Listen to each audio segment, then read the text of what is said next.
Abaikan Jokowi, Krisdayanti gelar bukber di hotel mewah dihadiri Puan Maharani. Ketua DPR RI, Puan Maharani baru-baru ini mendatangi acara buka bersama yang diadakan oleh penyanyi Krisdayanti. Sontak hal tersebut menjadi sorotan karena aturan yang sempat ditegaskan oleh Presiden Jokowi, di mana sang presiden melarang para pejabat pemerintah untuk melakukan buka puasa bersama.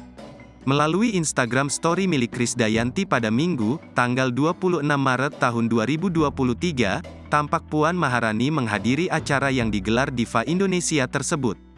Dalam potret yang diunggah KD, Puan tampak memakai baju putih hijau dengan rambut yang terurai. Selain itu, terdapat ucapan terima kasih kepada para tamu undangan yang sudah menghadiri acara iftar. Rupanya acara buka puasa itu sekaligus menjadi perayaan ulang tahun Krisdayanti yang ke-48 tahun. Tentu saja hal tersebut bertolak belakang dengan arahan Jokowi yang tidak memperbolehkan semua pejabat negara untuk mengadakan buka bersama di bulan puasa